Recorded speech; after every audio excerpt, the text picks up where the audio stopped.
ఏది అయినా ట్రై చెయ్యి ఆచి చికెన్ మసాలా. ఆచి చికెన్ మసాలా. బీసీలకు 34% రిజర్వేషన్లు ఇవ్వడం చారిత్రాత్మక విషయమని అన్నారు టీడీపీ ఎంపీ అప్పలనాయుడు. బీసీలపై కూటమి చిత్తశుద్ధిని జగన్ తప్పుబట్టడం సరికాదన్నారు. సీఎం చంద్రబాబు విజన్తో అభివృద్ది సంక్షేమాన్ని రెండు కళ్లగా పాలన చేస్తున్నారని తెలిపారు.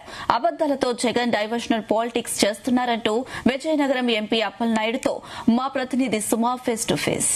జగన్ పరిపాలన ఈ 5 సంవత్సరంలో విధ్వంసుల పాలన అయితే చేశారని కూడా వాపోతున్నారు. అదే అంశంపై ఈ రోజు బీసీలకి సంబంధించి కూటమి ప్రభుత్వం పెద్దపీట వేస్తూ చారిత్రాత్మకంగా బీసీలకి 34% రిజర్వేషన్ ఇవ్వడం చాలా గొప్ప విషయం అంటూ కూడా పార్లమెంటు సభ్యుడు విజయనగరం అప్పలనాయుడు గారు అయితే ఉన్నారు. అడిగి తెలుసుకుందాం. చెప్పండి సార్, ఎలా చూసుకోవచ్చు? ఎందుకంటే ఈ 5 సంవత్సరాల్లో బీసీలకి అసలుకి ఏమీ చేయలేదు అన్నది కూటమి ప్రభుత్వం వాదన.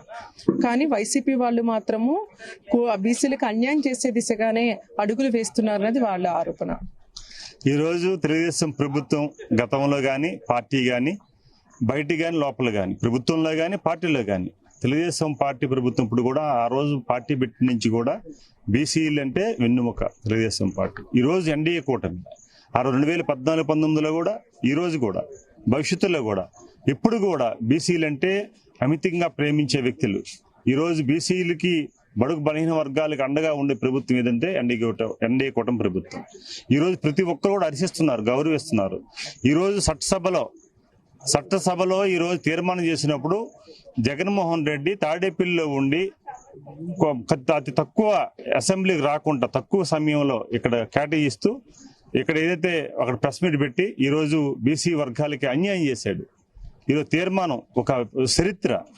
అలాంటి ఈవెంట్లో కూడా అటెండ్ కాకుండా ఒక చరిత్ర ఉన్న ఈవెంట్ అటెండ్ కాకుండా ఈరోజు బీసీలకి ద్రోహం చేశాడు. గతంలో కూడా చేశాడు 5 సంవత్సరాలు. ఇప్పుడు కూడా అట్లీస్ట్ ఒక ప్రధాన పార్టీ అధ్యక్షుడిగా ఉండి, ఒక శాసనసభ్యుడిగా ఉండి, ఒక మాజీ ముఖ్యమంత్రిగా ఉండి ఈరోజు చట్టసభలో అలాంటి అద్భుతమైన తీర్మానాలు చేస్తుంటే కూడా మనం గమనిస్తున్నాం.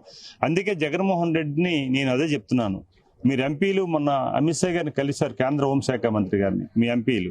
అందుకు మీరు ఎంపీలను అడగండి ఒకసారి ఏం మందలించాడు ఆయన అమిత్ షా గారు. ఈ రాష్ట్ర శాంతి భద్రతల విషయంలో ఏ రకంగా ఉన్నాయి, అంత అద్భుతంగా ఉన్నాయి. ఈ రాష్ట్ర శాంతి భద్రతలు దేశానికి ఆదర్శంగా ఉన్నాయని వారు చెప్పిన విషయం కూడా మీ ఎంపీలు చెప్పారు. అందుకు మీ ఎంపీలు బహుశా మీకు భయపెట్టి చెప్పకపోవచ్చు, కానీ ఇంటెలిజెన్స్ వర్గాలు ఉన్నాయి, వాళ్ళతో మాట్లాడమనే అవసరం ఉందని మీ ద్వారా తెలియజేస్తారు. ఏదైనా బీసీలకు సంబంధించి డెడికేషన్ కమిటీ అంటే ఒకటి వేశారు. మరొకసారి వైసీపీ వాళ్ళు మళ్ళీ ఒకళ్ళ కోర్టుకు వెళితే ఎలాంటి అంశాలపై వెళ్తారు? దీనికి న్యాయం జరిగే విధంగా ఉంటుందా బీసీలకి?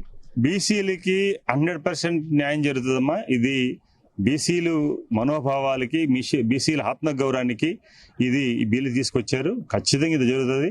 ఒకవేళ వాళ్ళు కోర్టుకి వెళ్ళే గారు సెల్లదు, కోర్టులో కూడా యాక్సెప్ట్ చేయరండి. ప్రజా అభిప్రాయం ప్రకారమే కోర్టులు కూడా వారు స్వాగతిస్తారు తప్ప ఇంకో రకంగా ఉండదు. ఇది ఒక మంచి అవకాశం. ఇది 100% ప్రజలకి ఆలోచించి దిశగా వెళ్తున్నారు.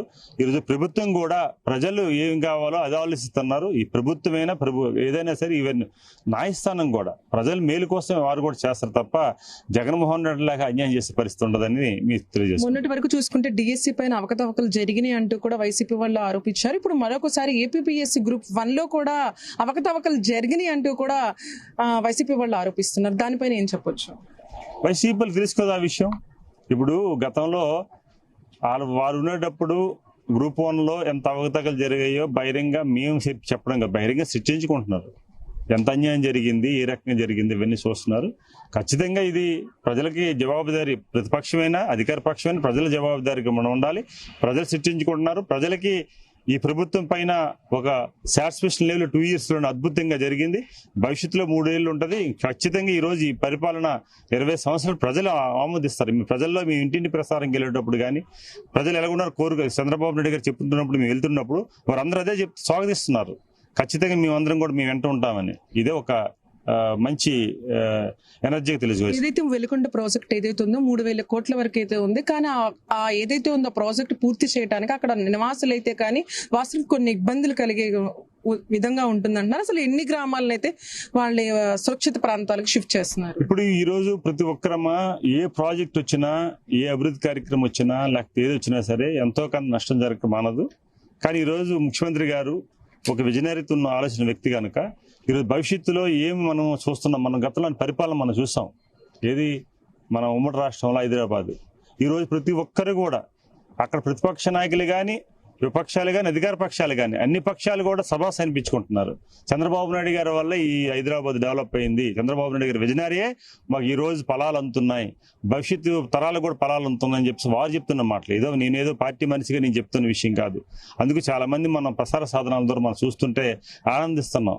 అలాంటి వ్యక్తి ఈ రోజు మన ఆంధ్రప్రదేశ్ పరిపాలిస్తున్నాడంటే సగర్వంగా స్వీకరించాలి. ఒక జగన్మోహన్ రెడ్డి తప్ప అందరూ కూడా చాలా హ్యాపీగా ఉన్న విషయాన్ని కూడా తెలియజేసుకుంటారు. Thank you. బీసీలకు న్యాయం చేసే విధంగా కుటుంబ ప్రభుత్వం ఎప్పుడు ఉంటుంది. ఏదైతే జగన్ చెప్తున్నాడో డిఎస్సీ పైన అవకతవకలు చేయని అవన్నీ అవాస్తవాలు. ఏదైనా వెలుగొండ ప్రాజెక్టు వాటికి సంబంధించి కూడా ఏదైనా ఒక కార్యాచరణతో విజన్ ఉన్న ముఖ్యమంత్రిగా దాన్ని పూర్తి చేసే దిశగా ఎప్పుడు సీఎం ముందుంటారంటూ కూడా విజయనగర ఎంపీ అప్పలనాయుడు చెప్తున్న పరిస్థితి నెలకొంది. కెమెరామెన్ శ్రావంత్ సుమా ఉపేందర్, జీ తెలుగు న్యూస్.